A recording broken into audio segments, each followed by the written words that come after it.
But in reality, the main emphasis of the KGB is not in the area of intelligence at all.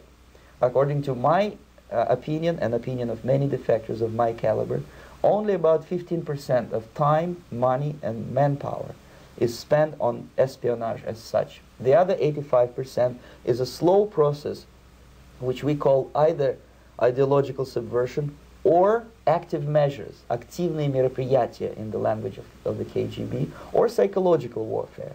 What it basically means is to change the perception of reality of every American to such an extent that despite of the abundance of information, no one is able to come to sensible conclusions in the interests of defending themselves, their families, their community, and their country.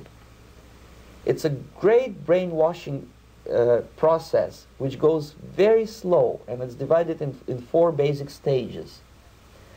The first one being demoralization. It takes from 15 to 20 years to demoralize a nation.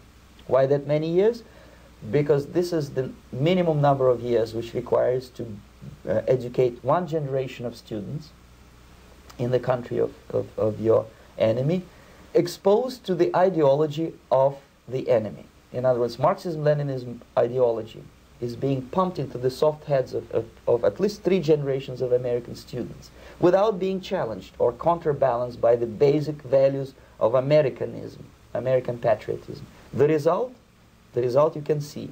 Most of the people who graduated in the 60s, dropouts or half-baked intellectuals, are now occupying the positions of power in the government, civil service, business, mass media, educational system. You are stuck with them.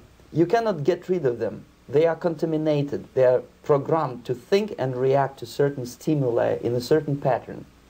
You cannot change their mind, even if you expose them to authentic information, even if you prove that white is white and black is black, you still cannot change the basic perception and the logic of behavior.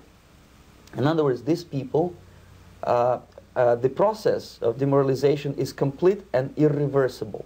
To get rid society of these people, you need another 20 or 15 years to educate a new generation of patriotically minded and common sense people who would be acting in favor and in the interests of United States society. And yet these people who've been programmed and, as you say, in place and Yes. who are favorable to an opening with the Soviet concept, these are the very people who would be marked for extermination in this country? Most of them, yes.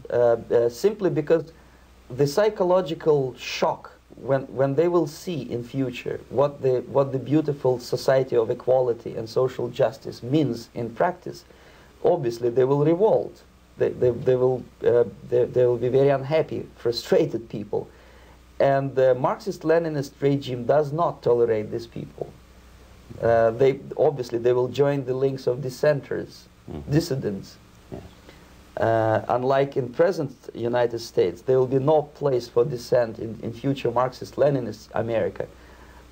Here you can get popular like Daniel Ellsberg and filthy rich like Jane Fonda for being dissident, for criticizing your Pentagon.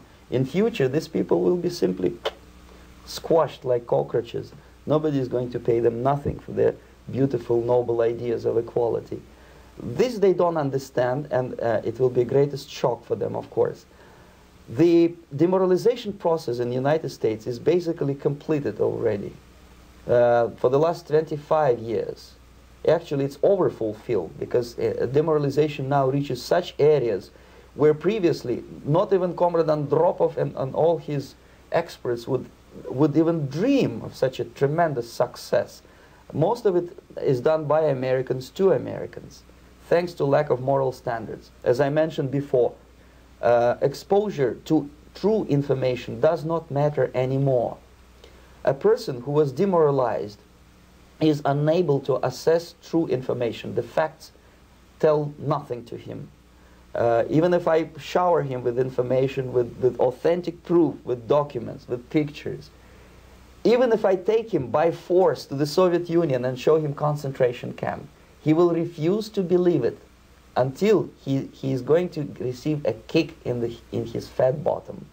When a military boot crashes his, then he will understand, but not before that. That's the tragic of the situation of demoralization.